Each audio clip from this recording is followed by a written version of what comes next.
podría ser que el empleador haya revisado las inasistencias del trabajador y ve que efectivamente hay un abandono de trabajo que se configura al cuarto día de inasistencia consecutiva al centro de trabajo, ¿no? Y pues opta por despedir al trabajador. Pero de repente, del lado del trabajador ha habido un descanso médico que justificaría esas inasistencias, ¿no? Entonces puede ofrecer sus descargos. Mire, empleador, yo presenté mi descanso médico en la oportunidad. ¿Qué pasó en ese interín? ¿Por qué el empleador no se enteró del descanso médico? De repente por ahí Recursos Humanos perdió el descanso médico, ¿no?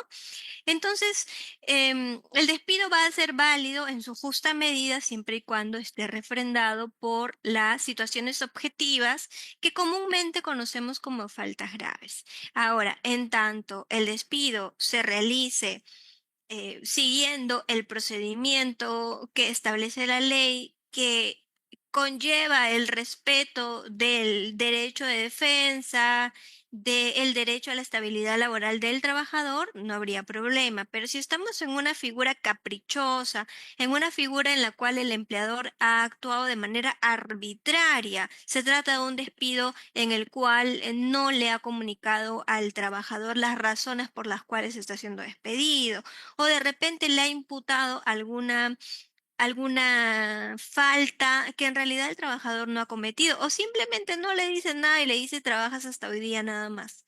Son situaciones caprichosas, repito, arbitrarias, bajo las cuales no puede justificarse de ninguna manera el despido. Se está vulnerando el derecho de trabajo de esos trabajadores y por supuesto, aquí como consecuencia deviene la indemnización por despido arbitrario. Ahora ya entrando un poco en el despido que se realiza fuera del marco de lo justificado por la ley, hablando en términos genéricos de despido arbitrario, podemos señalar que existen varios tipos de despido. De hecho, la ley ha diferenciado al despido nulo como aquel que en particular vulnera derechos fundamentales del trabajador, de la persona, derechos fundamentales que están reconocidos en la Constitución Política del Perú. Por ejemplo, el despido nulo es aquel em,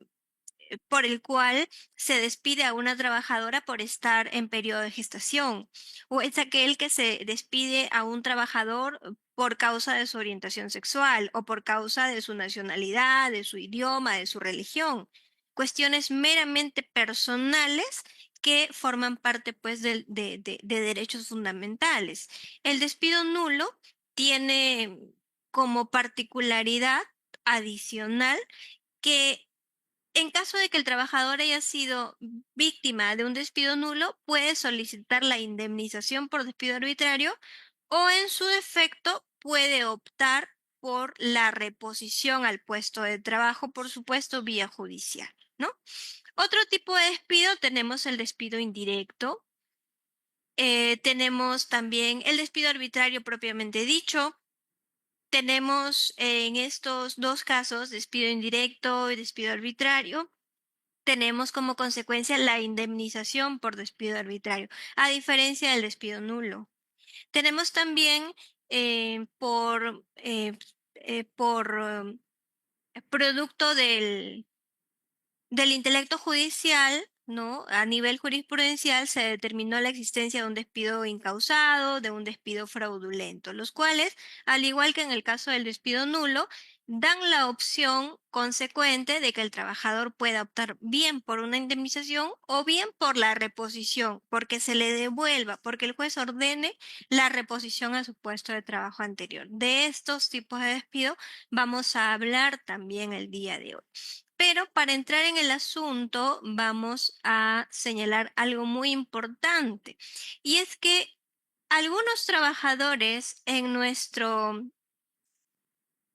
país, de acuerdo a nuestra legislación nacional, tienen lo que se conoce como protección frente al despido arbitrario. Esto precisamente significa lo que habíamos conversado anteriormente. Significa que el trabajador no puede ser despedido de manera caprichosa, de manera injustificada, sino que solamente puede ser válido su despido cuando el empleador haya detectado que ha cometido una falta que justifica precisamente su despido y además haya seguido un procedimiento de despido el cual respeta el derecho del trabajador a ejercer su defensa sobre esas imputaciones que le están atribuyendo al trabajador, ¿no? Precisamente para evitar actos arbitrarios. Ahora, esta protección frente al despido arbitrario, por supuesto, tiene como consecuencia de que el empleador que ha vulnerado al trabajador despidiéndole arbitrariamente tenga la obligación de pagar una indemnización por despido arbitrario o en su defecto la reposición en algunos casos específicos, en algunos tipos de despidos específicos. Pero debemos señalar algo muy importante, es que la protección frente al despido arbitrario no protege a todos los trabajadores en general. De hecho, para que un trabajador tenga protección frente al despido arbitrario, tiene que cumplir ciertos requisitos muy específicos. Primer requisito, laborar una jornada de trabajo diaria de por lo menos 4 horas diarias, por lo menos. Hablamos de un trabajador de una jornada de trabajo completa, en contraposición de un trabajador de tiempo parcial. Entonces, el trabajador de tiempo parcial, que es aquel cuya jornada de trabajo diaria no llega a 4 horas diarias, no tiene protección frente al despido arbitrario. Entonces, primer requisito, trabajar por lo menos 4 horas diarias, como mínimo. La mayoría de los trabajadores cumplen este requisito. Segundo requisito, haber superado el periodo de prueba, que el trabajador haya superado el periodo de prueba. Y recordemos que de acuerdo a nuestra legislación nacional, el periodo de prueba es de 3 meses, contabilizados a partir del inicio del vínculo laboral. Superados esos 3 primeros meses de vínculo laboral, de ejercicio efectivo del vínculo laboral, el trabajador ha superado ese periodo de prueba y cumpliendo el requisito anterior, además, ya está protegido frente al despido arbitrario.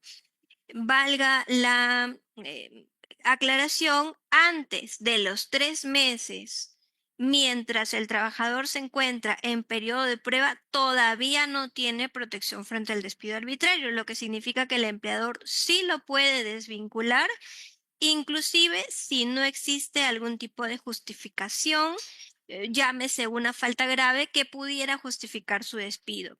Además, tampoco el empleador está obligado a seguir el procedimiento de despido regulado para un trabajador que ya cuenta con la protección frente al despido arbitrario, ¿no? Entonces, esos son los dos requisitos. Recordemos que en particular hay algunos trabajadores que tienen un periodo de prueba superior a los 3 meses. Es el caso de los trabajadores de confianza, de los trabajadores de dirección. Para estos trabajadores el periodo de prueba em, puede ser incrementado hasta 6 meses en el caso de los trabajadores de confianza y hasta 12 meses en el caso de los trabajadores de dirección. Son las únicas circunstancias excepcionales en las cuales el periodo de prueba puede ser aplazado. Permítanme, por favor, un segundito.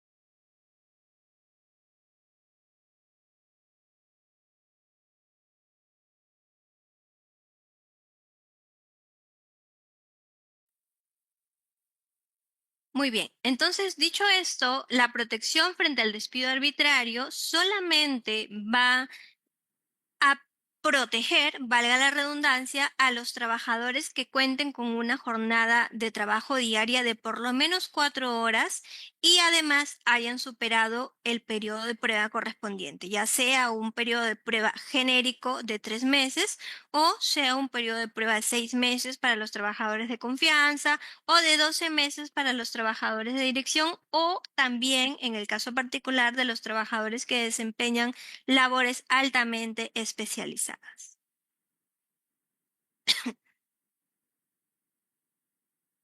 Hablemos ahora de la indemnización por despido arbitrario. De acuerdo a lo señalado en nuestra legislación nacional, la indemnización por despido arbitrario va a ascender a media remuneración mensual por cada año completo de servicios, con un tope máximo de 12 remuneraciones mensuales. Para el caso de los trabajadores que laboran de manera permanente, llamados los trabajadores estables, los trabajadores contratados por plazo indefinido, ¿no? Son los trabajadores pues que no tienen un contrato temporal, sino por el contrario, su contrato de trabajo es permanente. Repito, la indemnización para los trabajadores permanentes asciende a una remuneración y media mensual por cada año completo de servicios con un tope máximo de 12 remuneraciones mensuales. A ver, yo contabilizando de repente tengo 20 años laborando en la empresa y soy despedido.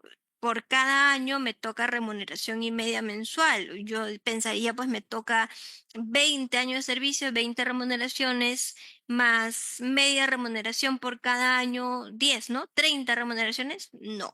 Solamente el tope máximo es de 12 remuneraciones, inclusive si es que por tiempo de servicios yo superara este tope máximo de la remuneración, el empleador solamente está obligado a pagar las 12 remuneraciones mensuales.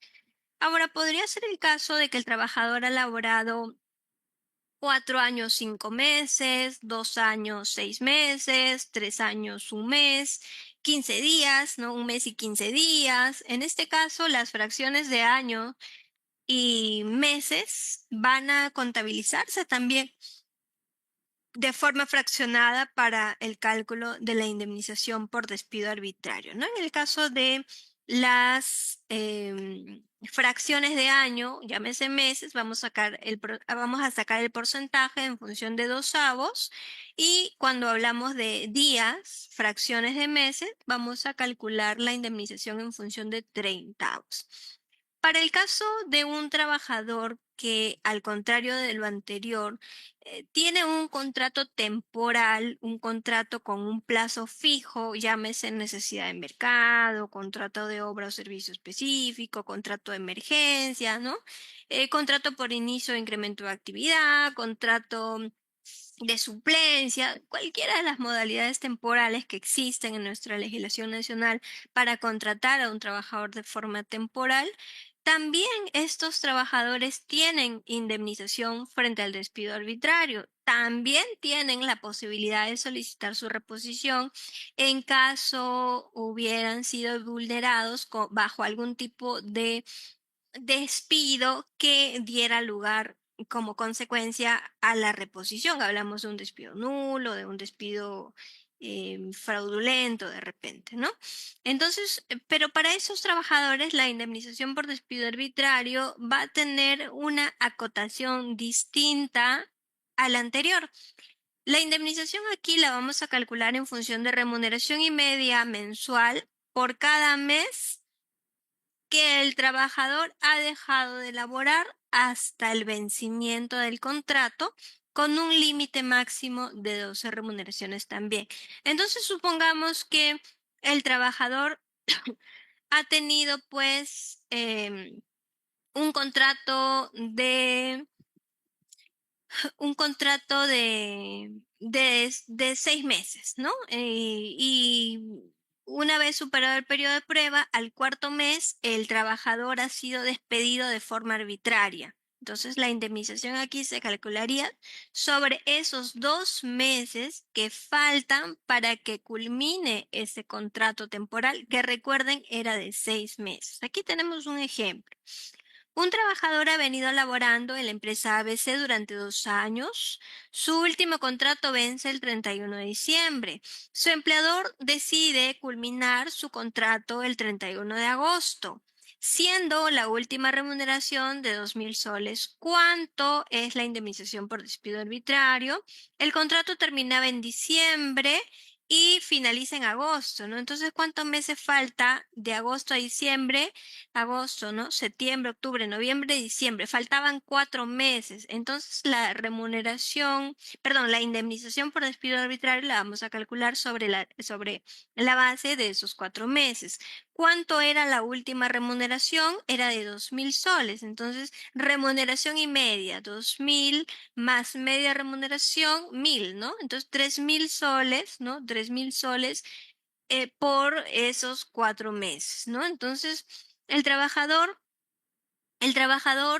su remuneración era de 2.000 soles, más media remuneración, 1.000 soles, 3.000 soles. Por esos 4 meses son 12.000 soles.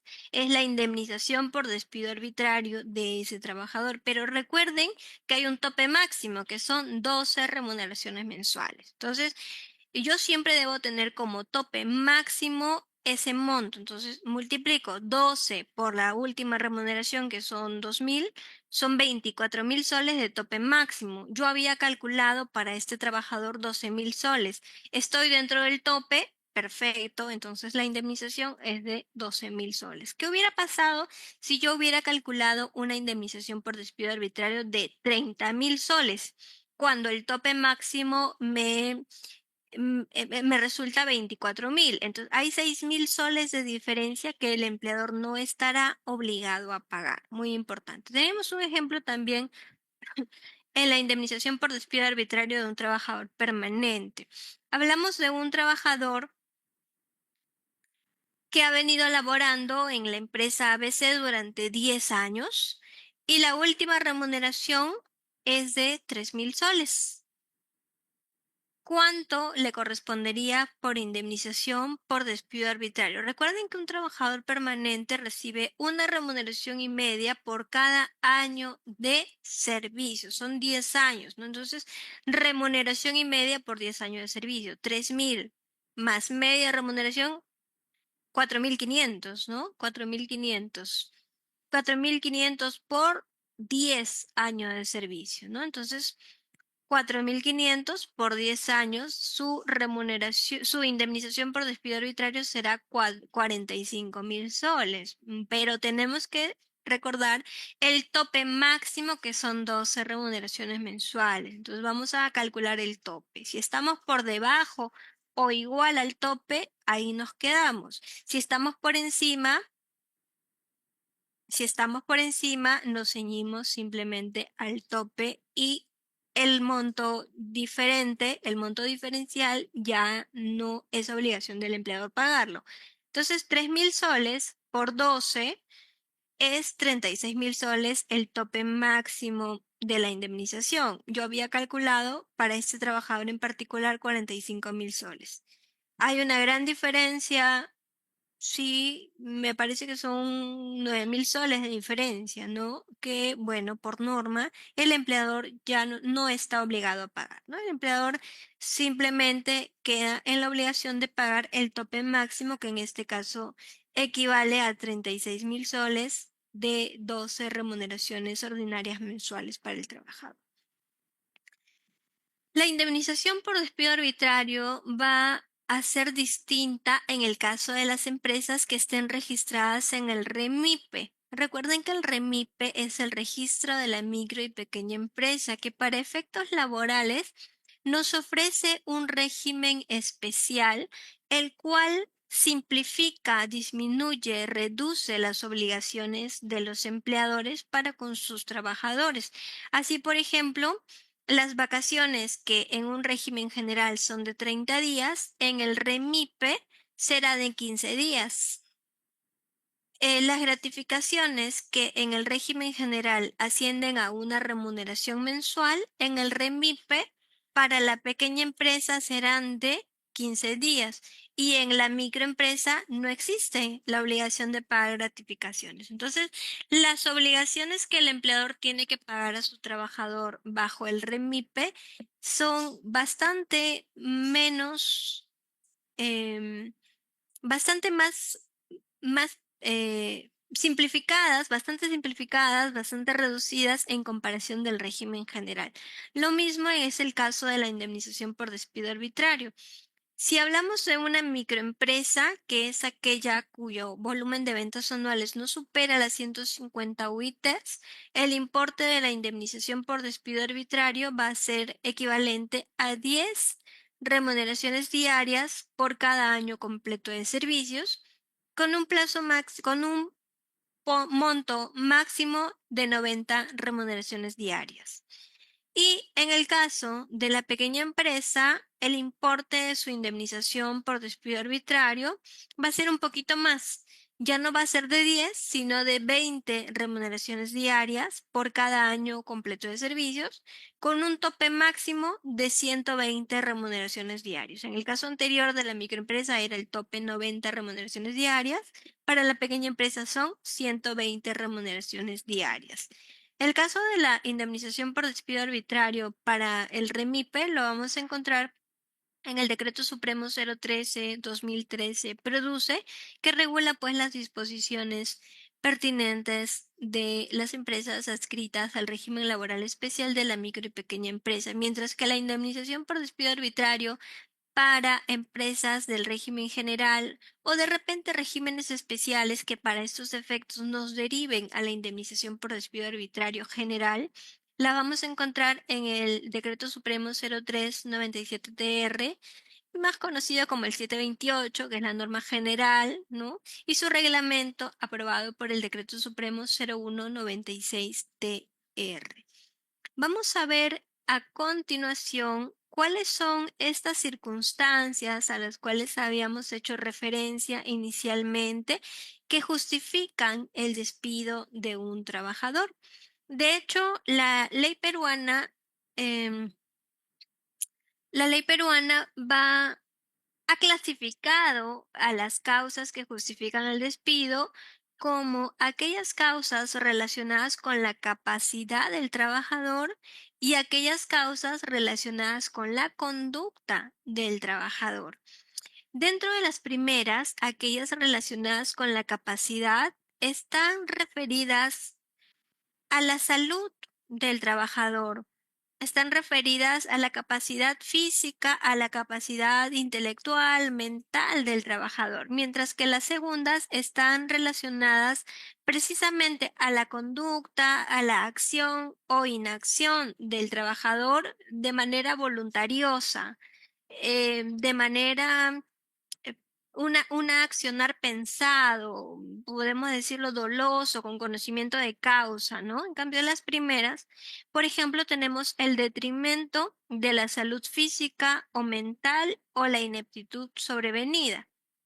Aquí el trabajador que va a ser despedido no ha cometido ningún tipo de falta, no se ha portado mal, no ha sido un trabajador descuidado de ninguna manera, pero sí, lamentablemente, em, su salud, ya sea física o mental, ha visto deteriorada, de repente producto de una enfermedad, de repente de un producto de un accidente, qué sé yo, ha tenido este detrimento, esta disminución de su facultad física o mental o ineptitud sobrevenida. De repente un trabajador producto de una enfermedad o producto de un un accidente ha quedado cuadrapléjico, por ejemplo, ¿no? Y hablamos de una persona que manejaba un montacarga de repente, ¿no? Entonces, definitivamente, si no puede hacer uso de sus facultades físicas de manera adecuada para manejar ese tipo de maquinaria, entonces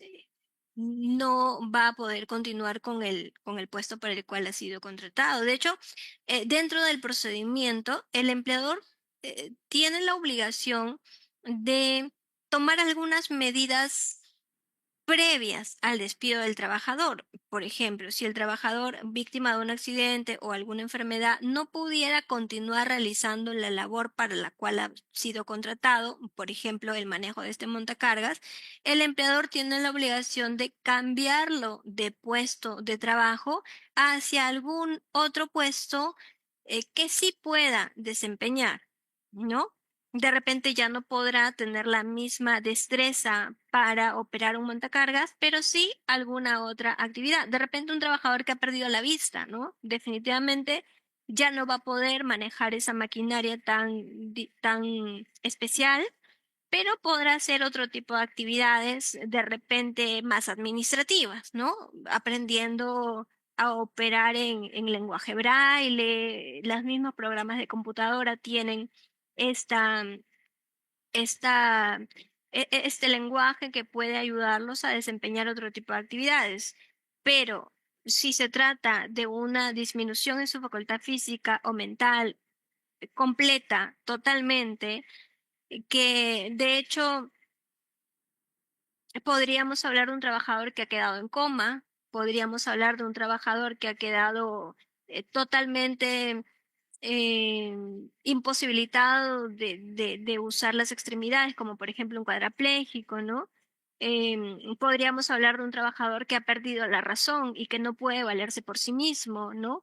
Entonces, en este caso, la junta médica que lo evalúa va a emitir un informe médico, valga la redundancia, en la cual el resultado o la conclusión sea pues que la aptitud para el trabajo sea, o más bien revele la completa imposibilidad de realizar las labores para las cuales se venía a desempeñar, ¿no? A esto se le conoce bajo una denominación técnica como incapacidad total para el trabajo, ¿no? Entonces, bajo esas circunstancias, el empleador, valiéndose de este documento que ha emitido la Junta Médica Tratante, que es la única, por cierto, la única, digamos, institución facultada para ello, puede justificar el despido. Entonces, mucho consultan sobre este tema. No tengo un trabajador que está con descanso médico, descanso médico, descanso médico, años y años y años. Todavía no se puede todavía no se puede incorporar el trabajo o de repente está en coma y no sabemos cuándo va a despertar. Entonces, ¿qué hago yo como empleador? ¿Lo sigo considerando en mi planilla o lo puedo despedir? Entonces, la respuesta ya la hemos dado. No lo puedo despedir mientras no tenga el documento emitido por la Junta Médica para revelar que el estado de salud del trabajador lo incapacita completamente y permanentemente para el trabajo. A ello le llamamos el detrimento de la facultad física o mental o la ineptitud sobrevenida. Luego tenemos el rendimiento deficiente. Sucede cuando en comparación con el trabajo de otros trabajadores en sus mismas condiciones, pues el rendimiento del trabajador es notoriamente deficiente. Sobre todo esto puede revelarse en trabajadores que elaboran por resultado, ¿no? Entonces digamos que a la semana los trabajadores producen 50 determinados productos y yo tengo un rendimiento significativo menor, no llego ni a 10, no llego ni a 20, ¿no? Entonces, ¿cuál es la justa medida eh, para considerar deficiente el rendimiento de un trabajador? Depende. Exactamente, depende de qué tipo de trabajo estemos hablando, depende si se le ha dado las mismas condiciones a todos los trabajadores, depende si todos los trabajadores estamos en las mismas condiciones físicas, mentales, aptitudes, ¿no? De repente yo tengo algún tipo de discapacidad y no puedo rendir de forma tan rápida como las personas con las cuales estoy trabajando, ¿no? De repente soy invidente o de repente me falta una mano y no puedo, o por poner algún ejemplo, ¿no? Y no puedo rendir de la misma manera. A ello, por ejemplo, no lo podríamos llamar rendimiento deficiente porque hay una justificación totalmente objetiva que valide y que justifica que mi rendimiento pueda ir un poco más despacio, ¿no? Pero supongamos que somos 2, 3, 4, 5 trabajadores en completamente iguales condiciones como punto de partida para la evaluación y se nos ha dotado de los mismos implementos, ninguno tiene un punto más, ninguno tiene un punto menos, entonces sí podemos realizar una comparación y determinar como deficiente un rendimiento que el trabajador de manera meramente consciente y de manera meramente voluntaria ha decidido em, llevar un paso más despacio que el resto, ¿no? Luego tenemos como otra causal relacionada con la capacidad del trabajador la negativa injustificada para someterse a exámenes médicos o a cumplir con las medidas profilácticas o curativas para evitar enfermedades o accidentes.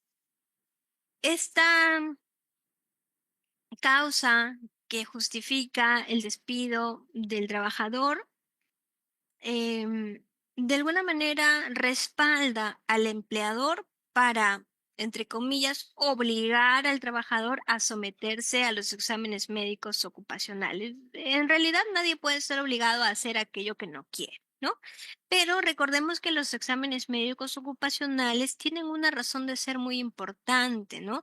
Que es detectar a tiempo enfermedades producidas a causa del trabajo o prevenir que aparezcan o prevenir que evolucionen, empeoren enfermedades o situaciones relacionadas a la salud, pero a causa del trabajo. Recording in Entonces, es una progress. manera muy importante, es una herramienta muy importante que tiene el empleador para cuidar la salud de sus trabajadores e inclusive su vida.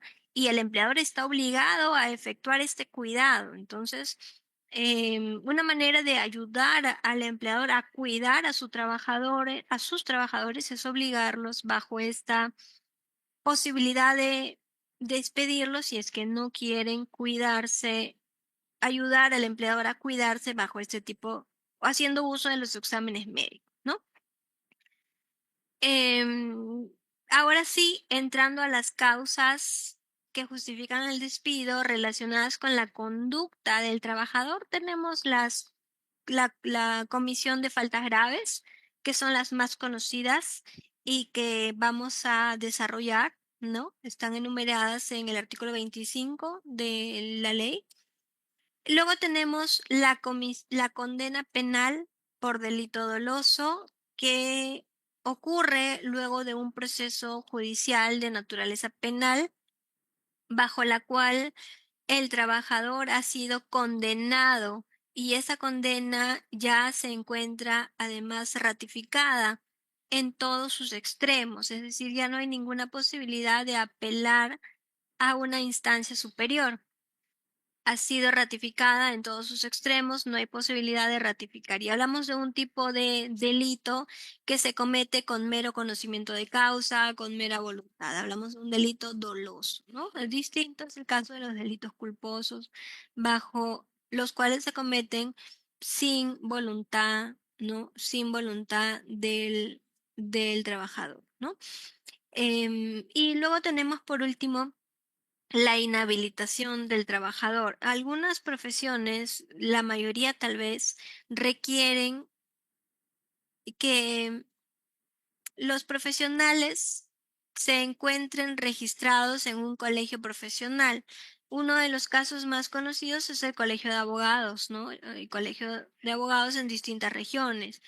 Los abogados para poder litigar necesitan estar habilitados ante el colegio de abogados que corresponda que hayan elegido, ¿no? Y de hecho hay algunas medidas disciplinarias, hay algunas obligaciones que los profesionales tenemos que cumplir para que el trabajo, para que el colegio de el colegio de abogados nos habilite Y en caso de no cumplir con tales, digamos, obligaciones, el colegio profesional nos inhabilita, ¿no? Entonces, supongamos que yo como abogada he sido contratada por un colegio, por un, por un estudio de abogados, ¿no? Y necesitan, pues, que yo evidentemente ejerza la representación judicial de los clientes y yo no puedo porque no estoy habilitada. De repente he cometido una falta ante el colegio profesional y estoy inhabilitada, estoy sancionada.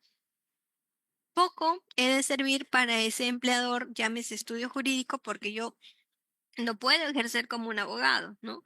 Más allá de sentarme frente a una computadora a elaborar escritos, no puedo firmar, no puedo acudir a audiencias, no puedo representar en la práctica a un procesado, ¿no? Entonces, son circunstancias que el empleador puede utilizar para justificar el despido. De hecho, son las únicas circunstancias que existen de acuerdo a ley.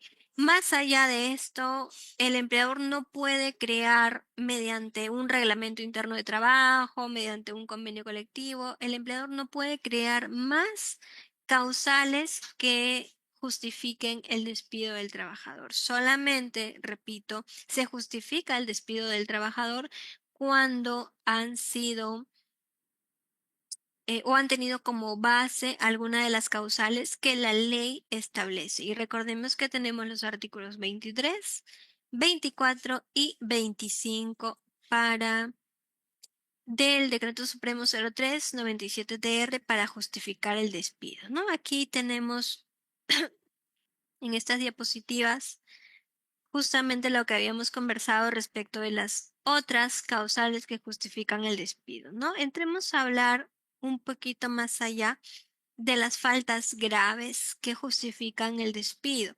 El artículo 25 del Decreto Supremo 03/97/TR ofrece una lista cerrada de circunstancias, faltas que son tan graves que justifican el despido inmediato de un trabajador. Por supuesto, cuando imputamos, cuando acusamos a un trabajador de haber cometido este tipo de faltas, el despido no se produce de manera automática, sino que el empleador tiene que seguir un procedimiento de despido mediante el cual primero se comunica al trabajador sobre la falta que se le está acusando, luego se le otorga un plazo mínimo de 6 días naturales para que él ejerza su defensa, ¿no? Y luego se concluye, luego de este plazo se concluye con una carta de despido o también podría ser que el proceso de despido quede sin efecto porque el trabajador demuestre que no ha cometido la falta que se le culpe, ¿no? Entonces, si bien es cierto, estas faltas justifican el despido, quiere decir esto que apenas el trabajador las haya cometido una vez, bastaría una vez para que se justifique el despido del trabajador. A diferencia de otro tipo de faltas que no se encuentran reguladas aquí como faltas graves, precisamente porque su gravedad es menor a aquellas conocidas comúnmente como leves, ¿no? Y de hecho aquí deberíamos llamarlas muy graves, ¿no? Hay faltas leves, hay faltas graves, medianamente graves y hay faltas muy graves que justifican el despido, estas últimas. Ello lo podemos visualizar dentro del reglamento interno de trabajo. Hablando de faltas leves, tenemos, por ejemplo, la inasistencia injustificada, tenemos, por ejemplo, las tardanzas, no portar el photocheck, quizá no haber haber alguna vez no haber tenido la debida diligencia con el trabajo, ¿no? Quizá estoy obligada a portar el uniforme del centro de trabajo y yo me presento pues con una camisa de un color que no corresponde al uniforme, ¿no? Son faltas que no tienen demasiada relevancia como estas. Entonces, dentro de ese margen de leve, falta leve y falta medianamente importante, falta grave, el empleador puede establecer su propio reglamento de sanciones. Las sanciones van desde la amonestación verbal hasta a la amonestación escrita. Por ejemplo, la obligación de portar el photocheck. La primera vez que no lo porto puede haber una amonestación verbal. La segunda, tercera, cuarta vez, ya siendo una conducta reiterativa, se agrava y se puede volver una falta medianamente importante. Puedo recibir una amonestación escrita.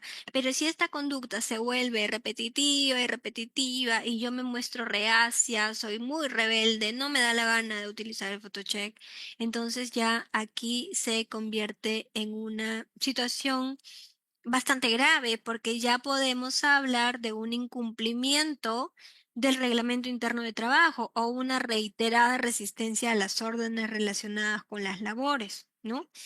En cuanto a faltas muy graves que justifican el despido, el empleador debe ceñirse a lo que está establecido en la norma.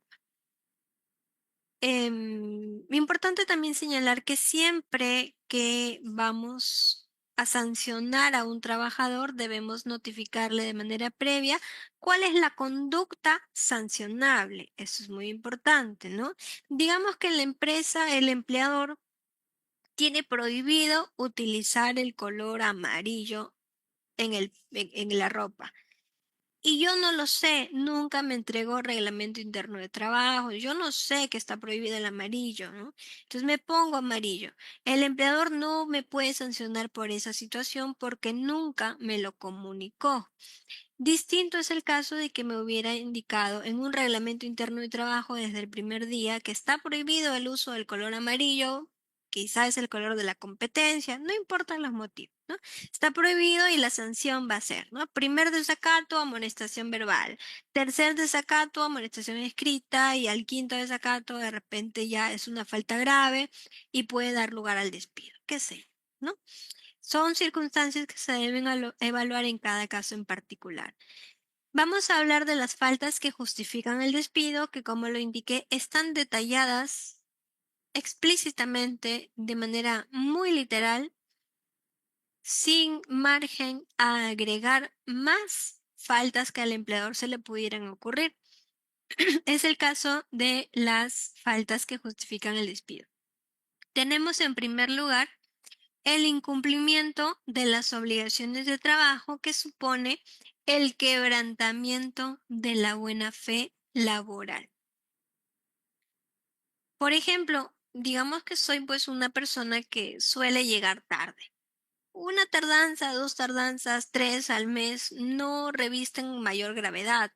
Pero supongamos que yo soy una persona que muy temprano, como parte de mis obligaciones, debo asistir a reunión con clientes.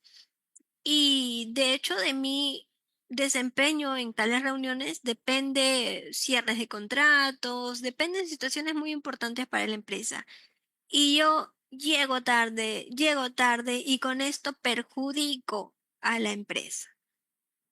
Se va a quebrar la buena fe que debe existir entre el empleador y trabajador. Buena fe es esta conciencia o esta esperanza de que el empleador va a cumplir con sus obligaciones y el trabajador va a cumplir con las suyas. A eso se le denomina buena fe laboral. Importante para que una relación entre empleador y trabajador progrese, ¿no? Entonces, supongamos que yo, pues ya todo el mundo sabe que soy súper impuntual y que no se me puede encargar ninguna labor importante porque no la voy a cumplir. Hablamos de quebrantamiento de la buena fe laboral. La reiterada resistencia a las órdenes relacionadas con las labores. Supongamos que en el reglamento interno de trabajo se nos ha indicado como obligación portar el uniforme y yo no me gusta usar el uniforme porque es color amarillo y a mí me sienta mal. Y no quiero simplemente. No quiero, no me da la gana, yo quiero vestir de negro todo el tiempo. ¿Cuál es mi justificación para no cumplir las órdenes del empleador en ese sentido? No hay una justificación objetiva y que sea válida para yo resistirme a utilizar ese color. Más bien es bastante caprichoso, ¿no? Entonces aquí habrá una reiterada resistencia a las órdenes relacionadas con mis labores. La reiterada paralización intempestiva de labores, ¿no? De hecho, en pleno horario laboral, yo decido hacer mi huelga y pues me paralizo, dejo de trabajar, ¿no? Me pongo a ver TikTok, me pongo a leer un libro, no trabajo, ¿no? Recording stopped. Una cuestión sumamente reiterada y que perjudica evidentemente las labores, ¿no? Evidente. Luego tenemos la inobservancia del reglamento interno de trabajo, que de hecho todo lo anterior puede englobarse dentro de este cajón desastre que es la Recording inobservancia in del reglamento progress. interno de trabajo. Y lo mismo para el caso del reglamento de seguridad e higiene industrial, que actualmente conocemos más bien como reglamento de seguridad y salud en el trabajo, ¿no? Luego tenemos como segundo punto la disminución deliberada y reiterada en el rendimiento de las labores o del volumen o de la calidad de la producción, verificada fehacientemente o con el concurso de los servicios inspectivos del Ministerio de Trabajo. De hecho, sobre este punto ya hemos ejemplificado hace unos momentos, ¿no? Tiene que haber un estándar de trabajadores bajo las mismas condiciones para poder comparar el rendimiento de todos y determinar cuándo es deficiente un rendimiento, ¿no? Como tercer punto, la apropiación consumada o inclusive la apropiación frustrada de bienes o servicios del empleador o que se encuentran en su custodia, así como la retención o utilización indebida de los mismos en beneficio propio o de terceros. Supongamos que yo me he robado pues un celular que la empresa había otorgado para hablar con los clientes, contactarnos. Yo me lo apropio, ¿no? Digo que se perdió, ¿no?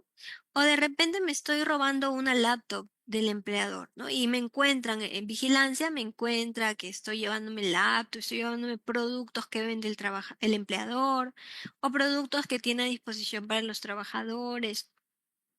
O de repente productos que custodian, ¿no? De repente trabajo en una cochera y me estoy robando un carro, ¿no? Y qué importante esta apropiación, consumada o frustrada. En un sentido muy similar, tenemos el uso o entrega a terceros de información reservada del empleador, la sustracción o utilización no autorizada de documentos de la empresa, información falsa al empleador con intención de causarle perjuicio u obtener una ventaja y la competencia desleal, ¿no? Supongamos que trabajo en una entidad financiera y formo parte de una red de estafadores, de extorsionadores, y yo les informo qué personas están retirando dinero en efectivo, qué personas están, em, acaban de obtener un préstamo, qué sé yo, información para que ellos puedan cometer su ilícito en complicidad conmigo, ¿no? O de repente es una empresa que se encuentra en un proceso difícil de económico difícil y está pensando vender, está buscando el mejor acreedor, entonces yo le vendo esa información a una otra empresa que quiere comprar nuestra empresa y bajo un importe muy poco, ¿no? Qué sé yo, ¿no? Con el ánimo de causar perjuicio o obtener ventaja, información falsa del empleador también entre en este supuesto, ¿no? Como punto número 5 tenemos la concurrencia reiterada en estado de embriaguez o bajo la influencia de drogas o sustancias estupefacientes y aunque no sea reiterada, cuando por la naturaleza de la función o del trabajo revista excepcional gravedad.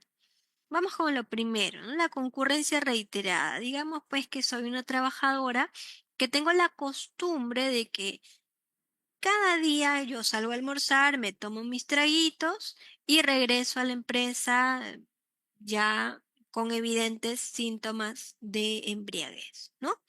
Y ya es costumbre, ¿no? Por lo menos 3, 4 veces por semana lo hago. y esto obviamente va a afectar mi trabajo, las demás personas van a evidenciar mi estado, obviamente, se van a dar cuenta, inclusive los clientes, y pues al ser reiterada esta situación, ¿no? De repente hasta me puedo quedar dormida, cometer errores en el trabajo, ¿no? Esa situación reiterada se convierte en una situación grave, ¿no? Distinto es el caso de que pasó una vez. De repente pasó una vez, no supe calcular yo muy bien, no tengo costumbre de tomarme, brindamos por el cumpleaños del jefe, qué sé yo, y no tengo costumbre y me pasó una vez. Muy distinto a que me pase pues 2, 3 veces por semana, varias veces al mes, ¿no? Ahora, cuando el trabajo em, que realiza la persona en estado de embriaguez reviste peligro, esta situación cambia completamente. Digamos que yo soy chofer de un auto y basta una sola vez que concurra en estado de embriaguez o bajo la influencia de drogas o sustancias estupefacientes, ya la situación cambia porque estoy poniendo en peligro mi propia vida, mi propia salud, la de las personas de la empresa o clientes que yo vaya a trasladar o inclusive los bienes de la empresa como última situación protegida, ¿no? Entonces son casos distintos. Basta con que una vez ocurra esta situación para ser sumamente grave. Luego tenemos actos de violencia, grave indisciplina, injuria, faltamiento de palabra verbal o escrita o en agravio del empleador, de sus representantes, de personal jerárquico, de otros trabajadores, sea dentro del centro laboral o sea fuera del centro laboral, ¿no? Por ejemplo, una persona que ataca a otros trabajadores, que ataca al jefe, que ataca a trabajadores subordinados, que los insulta, que los golpea, o que de repente a través de las redes sociales habla mal de su empresa, ¿no? De repente yo trabajo para la empresa Pajaritos Azules, la empresa Pajaritos Azules es una explotadora, la empresa Pajaritos Azules está robando, qué sé yo, ¿no? Cuestiones que van a ser injuriosas, que van a ser especialmente agraviantes, son cuestiones falsas, ¿no? Claro, una cosa es si yo tomo conocimiento de un ilícito que estuviera cometiendo el empleador, hacer una denuncia por mediante los mecanismos correspondientes, de forma sincera, de forma honesta, y otra cosa es como en el aspecto descrito en nuestra norma, circunstancias en agravio, ¿no? En agravio, situaciones injuriosas que agravan la situación, ¿no? Luego tenemos el daño intencional a los edificios, instalaciones, obras, maquinarias, instrumentos, documentos, materias primas, otras propiedades de la empresa o en posesión de esta. No hay más que decir al respecto, ¿no? Es bastante claro este punto. Y también tenemos el abandono de trabajo por más de 3 días consecutivos. Hablamos de inasistencias injustificadas por más de 3 días consecutivos. O en su efecto, por más de 5 días no consecutivos en un periodo de 30 días calendario. También más de 15 en un periodo de 180. Hablamos de inasistencias injustificadas, hayan sido sancionadas o no previamente. También tenemos dentro de esta lista de faltas graves el hostigamiento sexual cometido por los representantes del empleador o quien ejerza autoridad sobre el trabajador, así como el cometido por cualquier trabajador, cualquiera sea la ubicación de la víctima en la estructura jerárquica del trabajo, del centro de trabajo, ¿no? Puede ser el caso que un trabajador cualesquiera pueda acosar a un trabajador de igual jerarquía o de menor o de mayor superior jerarquía también, ¿no?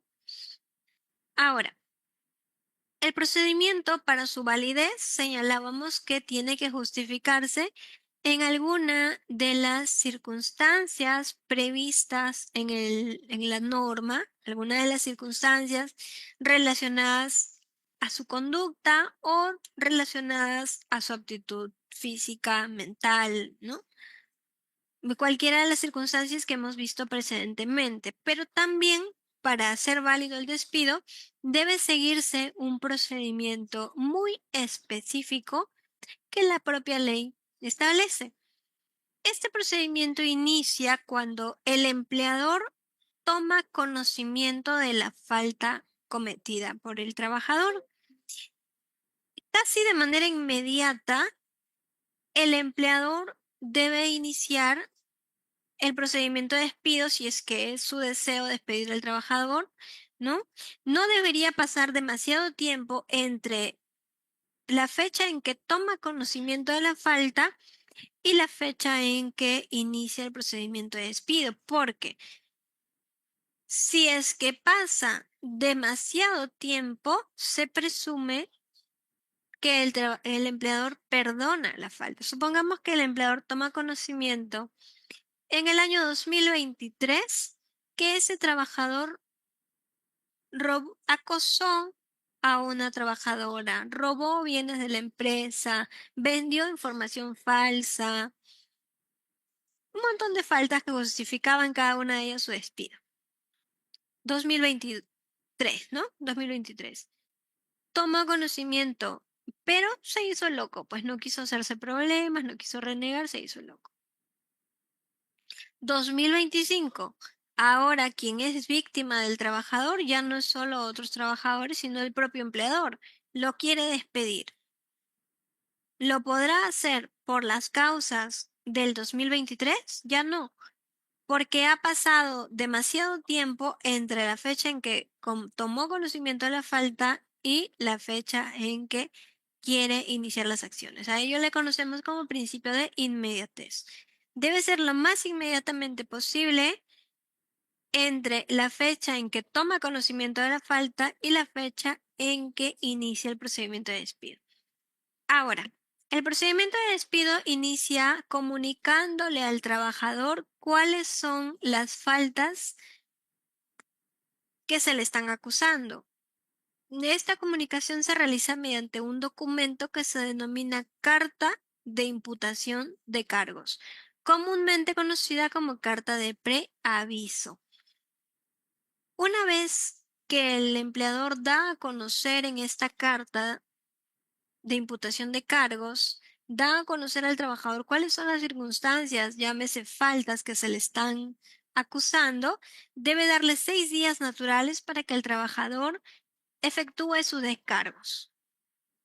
Terminado este plazo, si es que el trabajador formuló sus descargos, el empleador debe evaluarlos y calificar si se convence de los descargos ofrecidos por el trabajador, dejará sin efecto el procedimiento de despido. Y si por el contrario el trabajador no ha convencido al empleador, no ha tenido argumentos para respaldar sus descargos o simplemente no ha respondido, cumpliéndose el plazo correspondiente, 6 días naturales, ya puede emitir la carta de despido. Esta es la carta de imputación de cargos que ahora que vamos a pasar la diapositiva al equipo de la Dirección Regional de Trabajo, les vamos a hacer llegar solo a modo de referencia, ¿no? Porque pues el estilo para elaborar una carta de imputación de cargos va a depender de quién la elabore, ¿no? Solamente a tener en cuenta los artículos citados, ¿no? Y quizá la estructura de que se deben sustentar los hechos, se debe citar la norma que estaría respaldando la falta que se le imputa al trabajador, etcétera, ¿no? Hablábamos, a continuación hablaremos de otros tipos de despido. Hasta el momento hemos hablado del despido en términos muy genéricos, muy generales, pero existen otros tipos de despidos un poco más especializados que el despido arbitrario. ¿Por qué? Porque son despidos que obedecen a circunstancias muy excepcionales. Por ejemplo, el despido nulo. El despido nulo, como ejemplifiqué al inicio de esta exposición, es aquel en el cual el trabajador es vulnerado en sus derechos fundamentales más elementales. Por ejemplo, es discriminado por razón de género, discriminado por el ejercicio de su maternidad en caso de trabajadoras gestantes, es discriminado por su sexualidad, discriminado por identidad de género, por ideología política, por hacer uso de sus derechos sindicales, ¿no? Entonces, el artículo 29 de esta misma norma ofrece una lista de 5 situaciones, no cerrada la lista, por cierto, 5 situaciones que claramente vulneran derechos laborales en el marco de la relación laboral. Así, por ejemplo, tenemos que es nulo el despido a un trabajador que se ha sindicalizado o que participa en actividades sindicales o que eso ha sido candidato a representante sindical, así como también el despido de un trabajador que ha presentado una queja contra el empleador, ya sea vía administrativa, vía judicial. Es también nulo el despido de un trabajador a razón de su sexo, raza, religión, opinión, idioma, género, etcétera. Y por supuesto el despido de la trabajadora embarazada, ¿no? Hasta dentro de los 90 días posteriores al parto.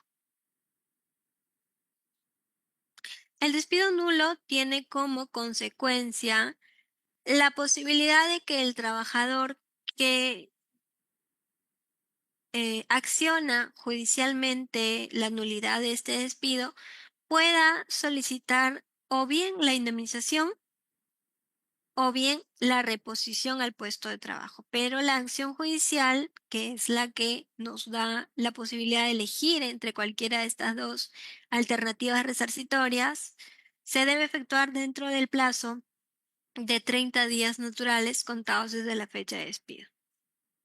Superado este plazo, solamente me quedaría la vía, digamos, genérica, llámese despido arbitrario, ¿no?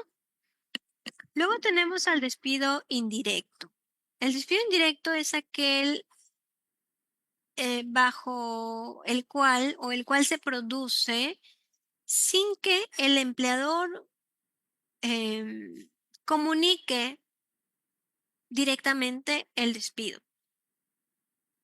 Es aquel más bien en el cual el trabajador se siente vulnerado, se siente maltratado por parte del empleador y se da por despedido. Prefiere finalizar la relación laboral no por motivo de renuncia, sino por sintiéndose vulnerado de tal forma que prefiere considerarse como despedido.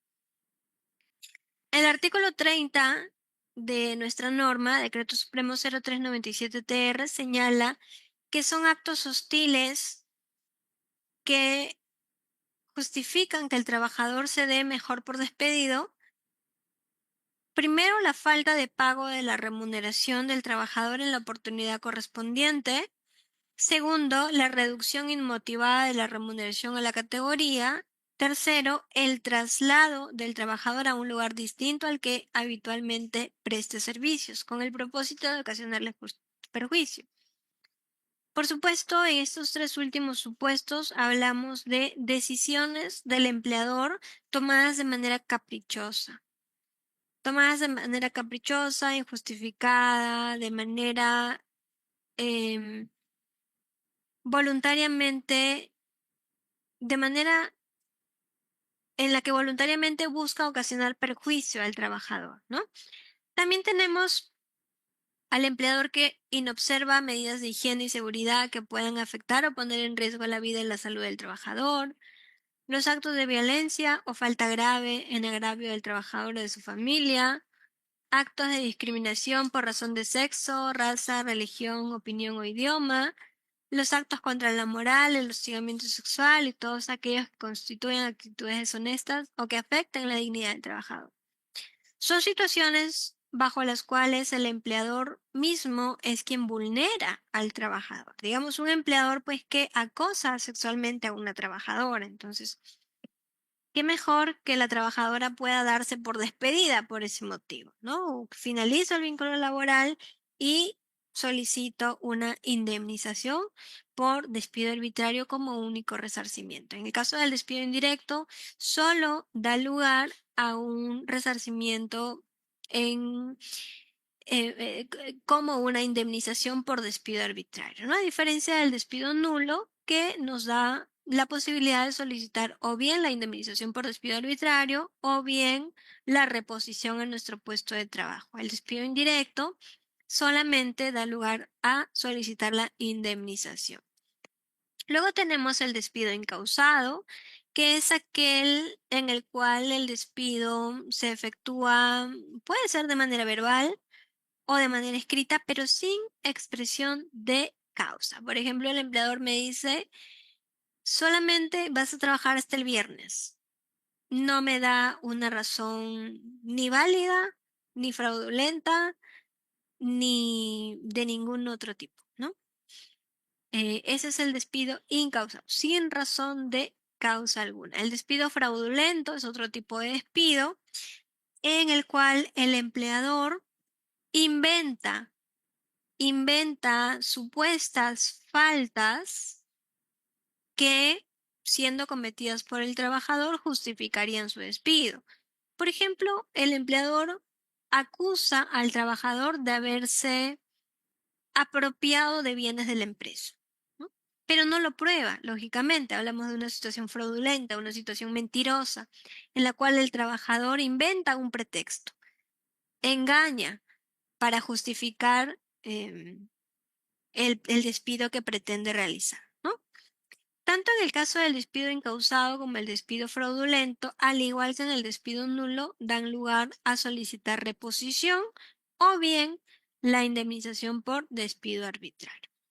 Esos son entonces los tipos de despido que existen.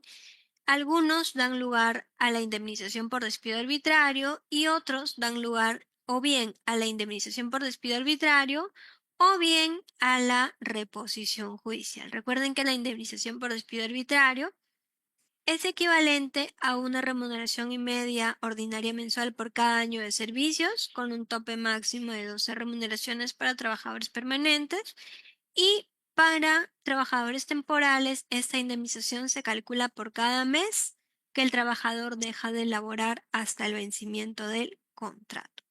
Dicho esto, doy por concluida la parte expositiva de esta tarde y con apoyo de la Dirección Regional, su gran equipo de la Dirección Regional de Trabajo, para poder atender las consultas que tuvieran a bien efectuar los participantes. Muchas gracias por la excelente ponencia, estimada Leslie Montoya. Vamos a pasar a la ronda de preguntas. Los participantes pueden alzar la mano o escribirlo por mensajes. Les damos 5 minutos para que hagan todas sus consultas mientras vamos contestándolas.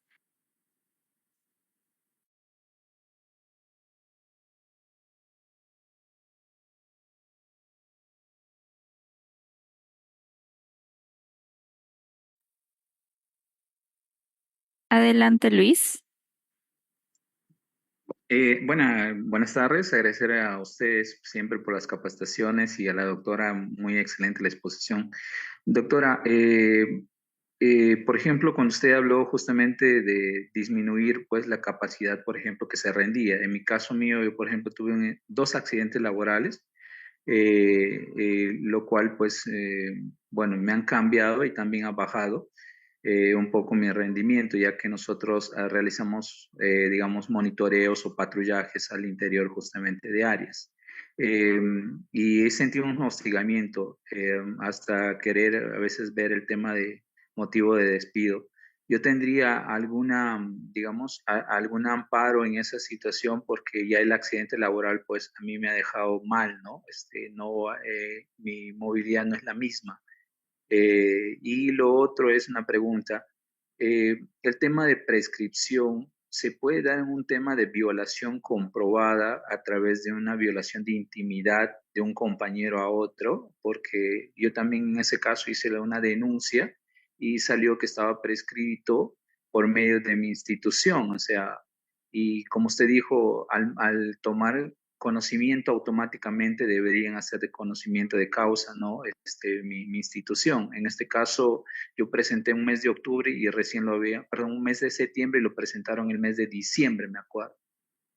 Muchas gracias.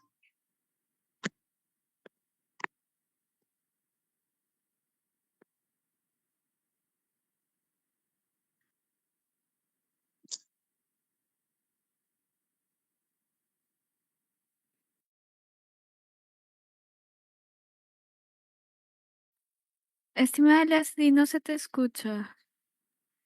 Ok, ahora sí. Sí, ahora sí. Muy bien.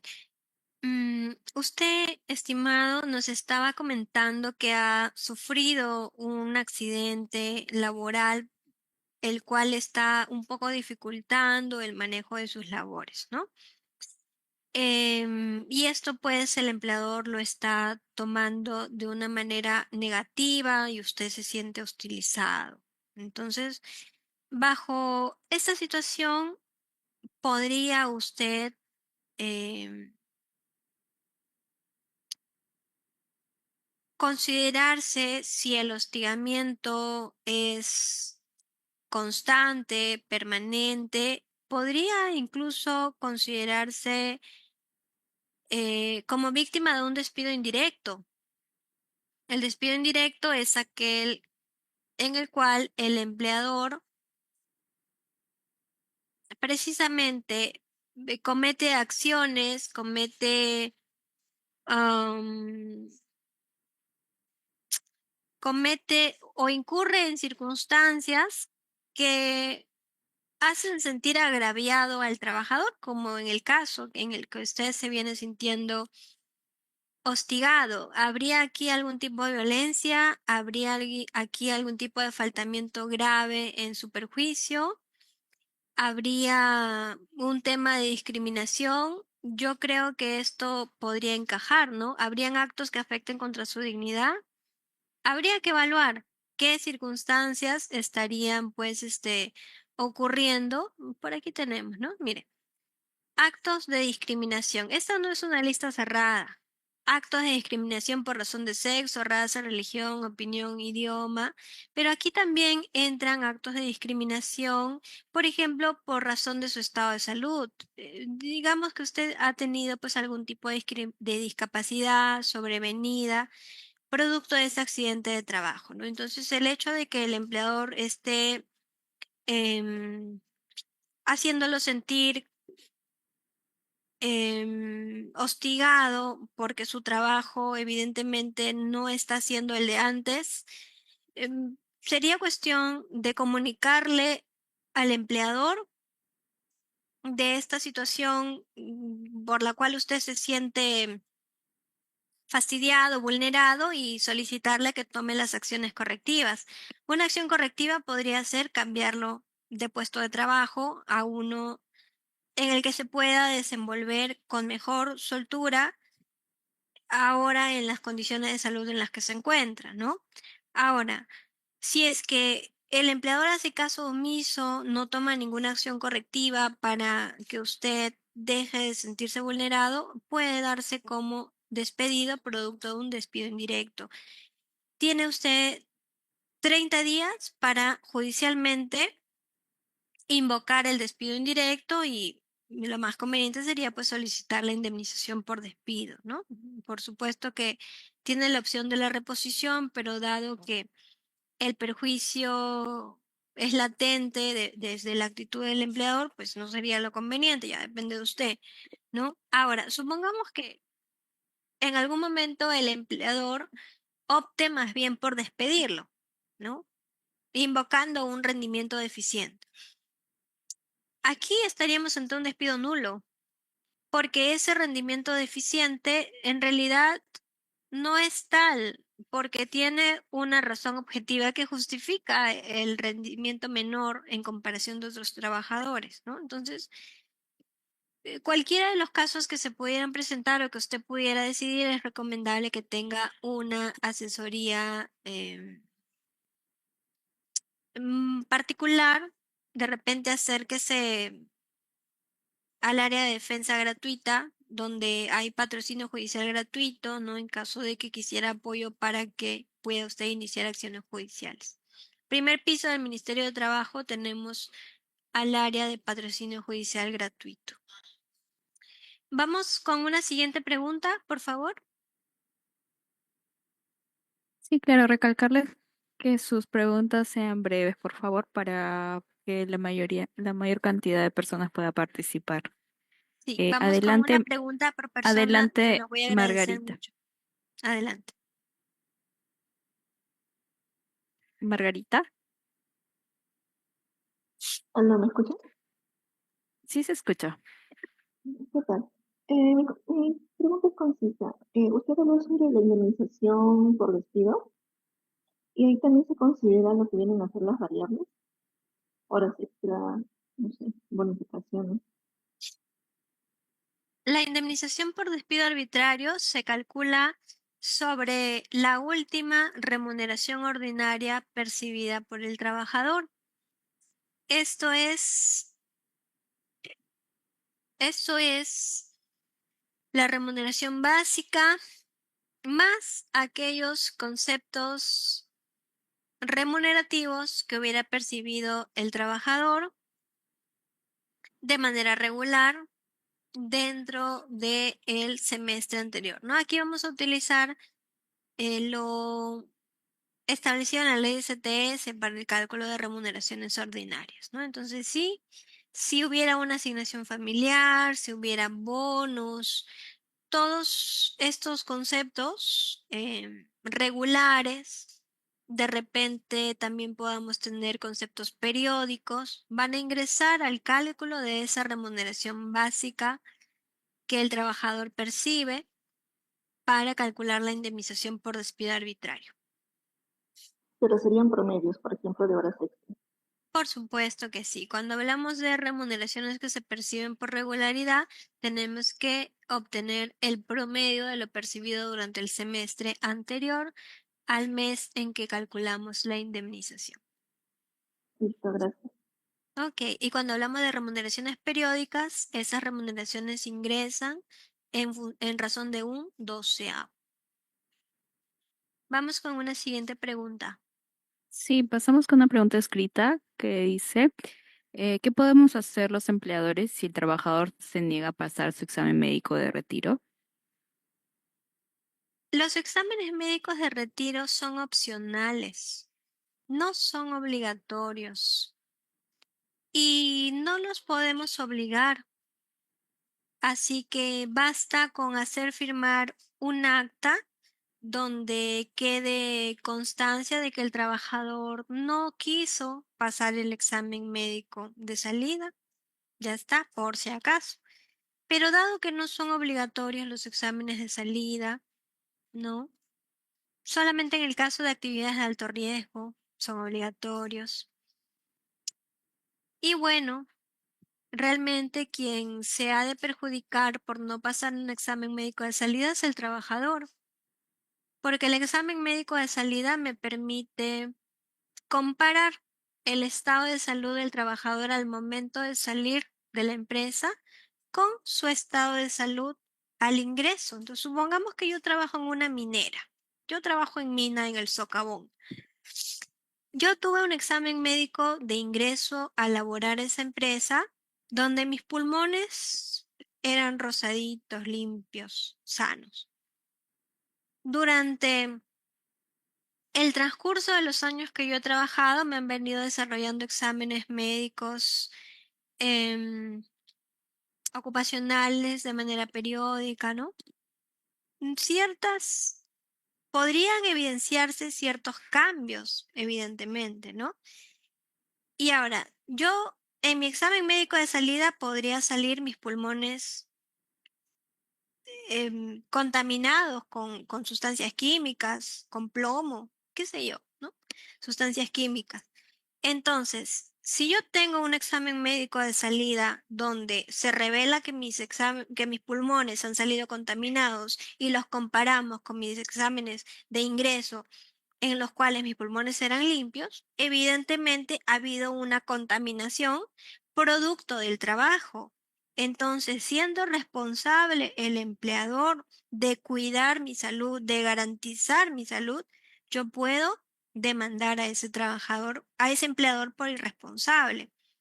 Pero si yo no me realicé exámenes de salida y no me enteré que estaba enfermo y de repente 5 años después presento problemas de salud y me hacen las rayos X, las radiografías y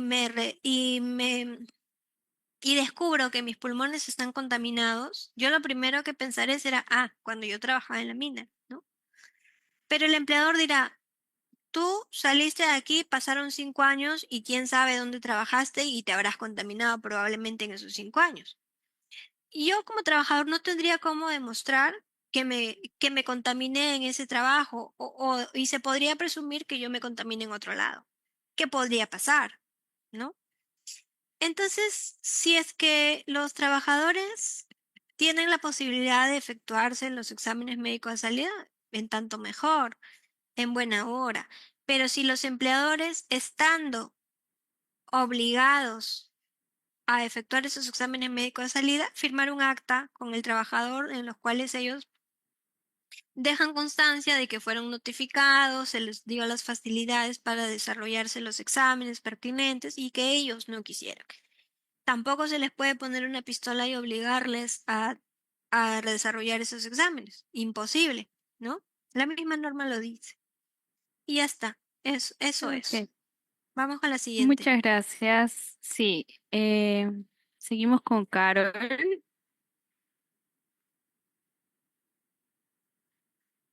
Adelante, Carol. Sí, buenas tardes. ¿Se me escucha? Vamos, Carol, tu pregunta. Te Sí, se escuchamos. escucha. Sí.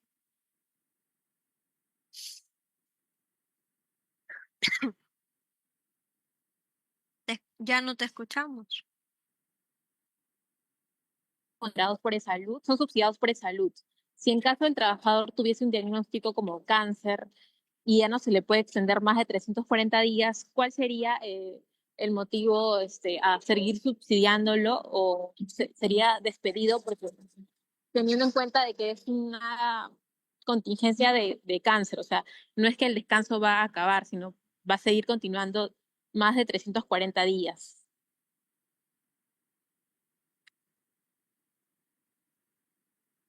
Am, no escuché la pregunta de manera completa, pero entiendo por dónde va la pregunta. Mm, el descanso médico es justificación de la inasistencia del trabajador, los 60, no, no, perdón. Los 340 días, Ya, según Comisión perfecto. de Messi. Ya, ok. Entiendo.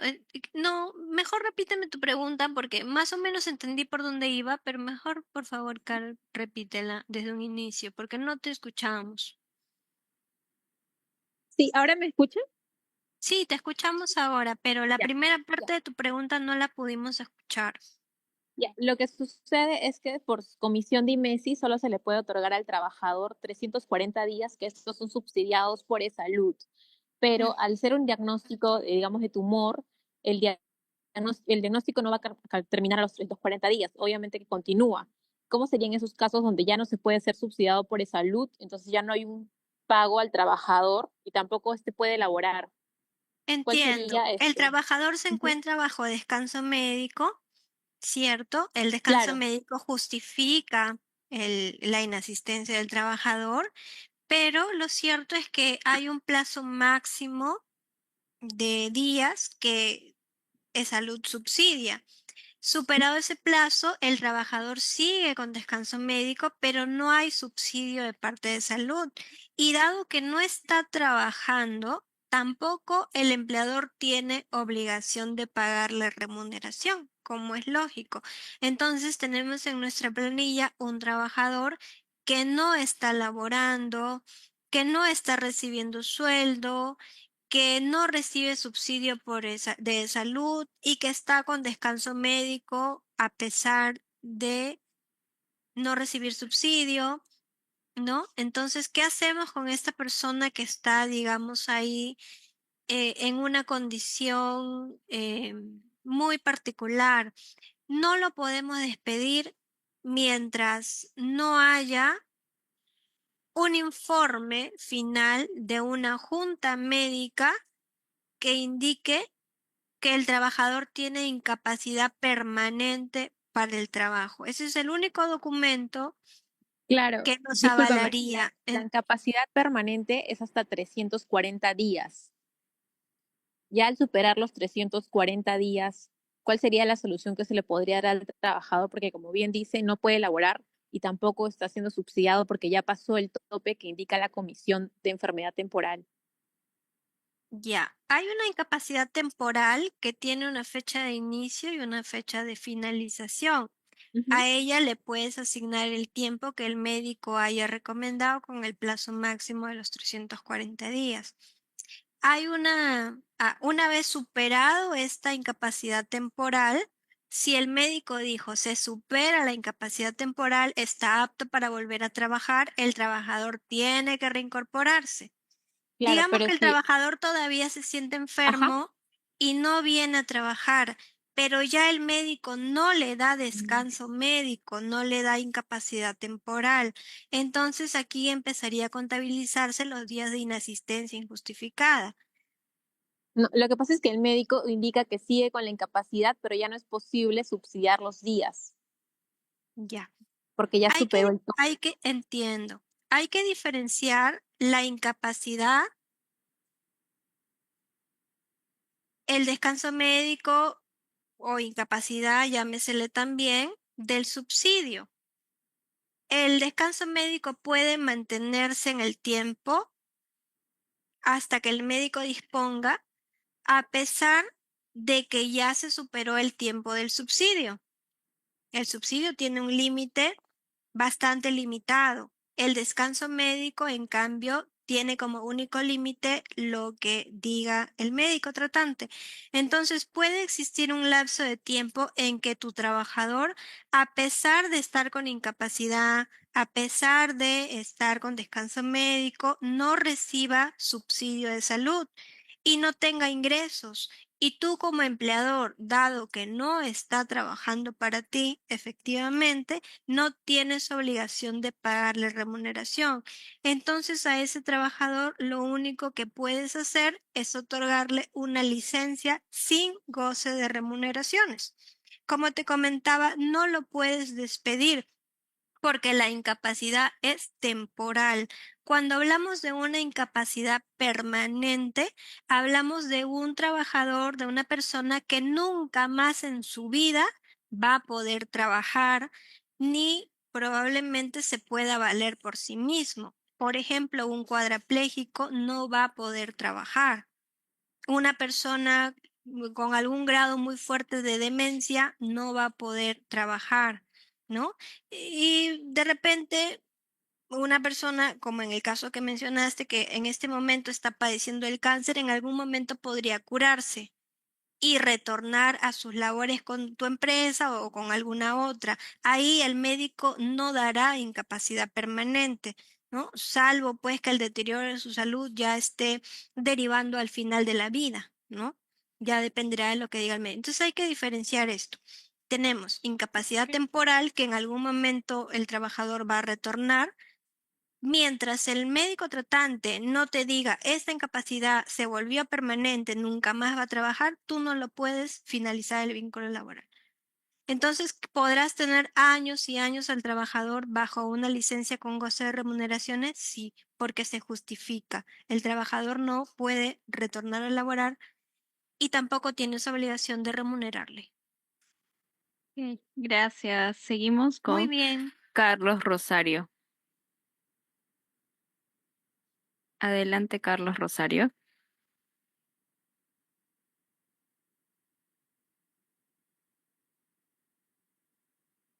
Bueno, si no se encuentra, seguimos con Edgar. Aló, ¿me escucha? Sí, sí se escucha, Carlos.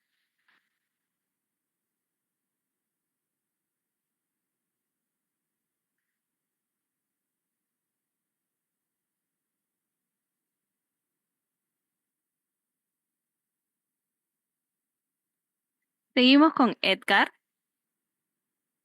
Pequeña atención. He visto que Carlos le dieron apertura al micrófono, pero él mismo creo que Sí, canceló, ¿no? sí, Entonces no hagan eso. Ajá. Una vez les seguimos con... dan la apertura del micrófono, no cancele, no restrinja su Aló, audio para que lo aló, puedan. Ajá. Sí, Ok, aló, ¿me Carlos, te Carlos, te escucha? escucha. escuchamos. Ya, Sí. sí, Sí, buenas lo que tardes, Carlos, buenas bienvenido. tardes. A ver, le explico. Mi caso es lo siguiente. Estoy sufriendo bastantes incomodidades en el trabajo por parte de compañeros. Ya, yo he pedido a mi empresa que me cambie de lugar, que me mande a otra unidad, pero lamentablemente hacen caso omiso y yo he accionado de otra manera, sin golpes, sin nada, he accionado de otra manera. Y ahí se han incomodado cuando yo he accionado y ahora me han mandado mi carta, mi esto de trabajo solamente hasta este mes. ¿Cómo sería mi caso? Y ahorita ahorita yo estoy con hernia. Ya me han detectado que tengo una hernia, pero ya mi contrato culmina hasta este mes, nada más. Hostigamiento laboral, se llama eso, perdón. Estimado Carlos, ¿de qué manera has accionado tú?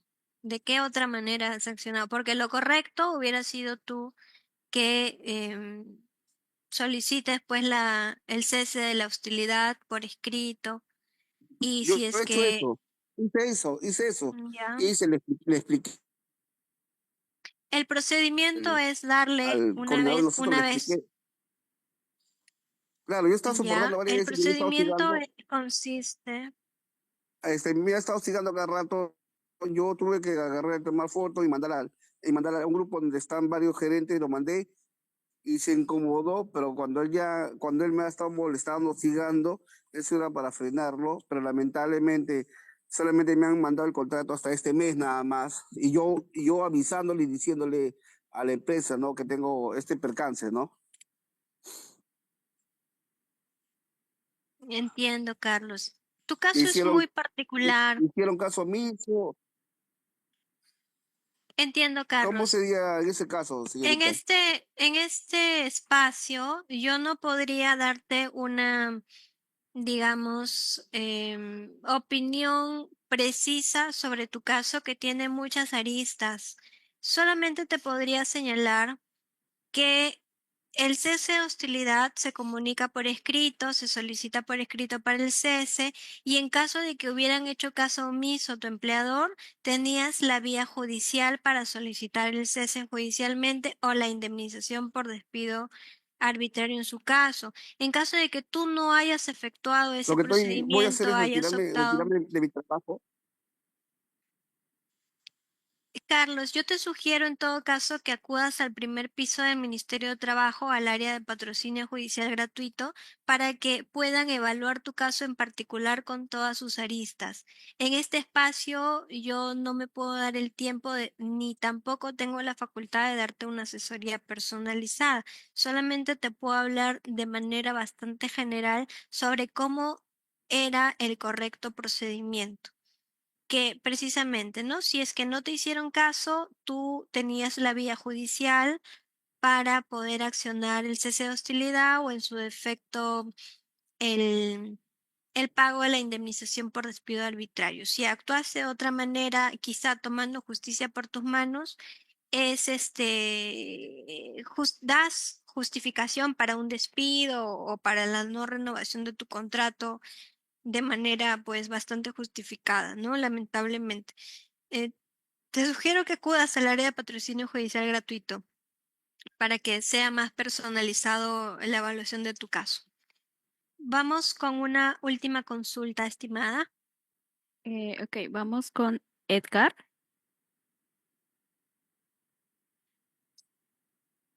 Sí, buenas tardes, doctora. Bueno, ante todo, gracias por la exposición y gracias por su respuesta. Mi consulta es la siguiente. Tengo el caso de una trabajadora que presentó su carta de renuncia el día 30 de diciembre, pero en esta carta ella indicó que se le exonere los 30 días de plazo que indica la norma. La Ujú. empresa le ha respondido indicando que no acepta su renuncia y por ende tampoco le acepta los 30 días de suspensión que está pidiendo la trabajadora. La consulta es, ¿Cuál sería el procedimiento en este caso que la empresa debe hacer con la trabajadora y cuándo se le estaría pagando la liquidación de beneficios? Toda vez que que la empresa no le ha aceptado su renuncia. ¿Tendría que esperar que venza los 30 días eh, que indica la norma o es que ya se le podría tomar como un despido a la trabajadora y pagarle su beneficio dentro de las 48 horas siguientes? Gracias. Edgar, claro, gracias por la pregunta. En principio, esa respuesta que le has dado a la trabajadora, perfecto, pero tienes que haberle otorgado, o mejor dicho, tienes que haberle respondido dentro del plazo de 6 días naturales, máximo. Si respondiste dentro de ese plazo, perfecto. Estás en tu derecho de esperar los 30 días y finalizar el vínculo laboral o de proceder con el despido por abandono de trabajo. Si es que hubieras respondido después del plazo, entonces ya pierdes esa oportunidad porque la norma señala que si el empleador no responde dentro de los 6 días naturales siguientes a la carta de renuncia, entonces se presume que aceptó. Dime, ¿has respondido dentro del plazo? Supongamos que sí, supongamos que Edgar respondió dentro del plazo correcto. Sí, sí, doctora, sí le Entonces, respondió dentro del plazo. perfecto. Entonces, depende de ustedes si accionan el despido. El despido se configuraría cuando se contabilicen más de 3 días consecutivos de inasistencia al cuarto día. Al cuarto día, finalizado el cuarto día, tú ya puedes hacerle llegar a la trabajadora la carta de procedimiento de despido, em, darle 6 días para que efectúe sus descargos. Probablemente ella no te vaya a contestar, ¿no? Porque de todas maneras el despido va a proceder, ¿no? Y de acuerdo a la carta de despido, a la fecha en que llegue, 48 horas después, pagarle su liquidación de beneficios sociales. Probablemente tengas que notificar notarialmente, porque la trabajadora ya no se está acercando al centro de labores. Entonces se evalúa si te conviene iniciar el procedimiento de despido agotando ciertos recursos o de repente te conviene más dejar pasar los 30 días y hacer esperar a la trabajadora esos 30 días para recién a partir de ahí considerar finalizado el vínculo laboral y dentro de las 48 horas siguientes pagar la liquidación de beneficios sociales. Definitivamente un trámite menos engorroso. Depende de ustedes, ¿no? Esa ha sido entonces nuestra última pregunta. Sé que siempre van a quedar muchas preguntas sobre el tapete de este tema, de otros temas, pero quisiera dejarles aquí el dato de la línea gratuita del Ministerio de Trabajo y Promoción del Empleo, la línea 0816-872. Nuestros especialistas atienden desde las 7 de la mañana hasta las 7 de la noche, de lunes a viernes, y están prestos a atender cualquier consulta de naturaleza laboral. Y como les mencionaba, en algunos casos que tienen aristas muy particulares y ustedes desean una atención muy personalizada, sobre todo a nivel judicial, pueden acudir presencialmente al área de patrocinio judicial gratuito, primer piso del Ministerio de Trabajo, ¿no? Entonces, eso ha sido todo respecto a este tema. Agradecer nuevamente a la Dirección Regional de Trabajo y Promoción del Empleo del Callao por realizar estas tardes de charla tan interesantes en materia laboral y agradezco a cada uno de ustedes, estimados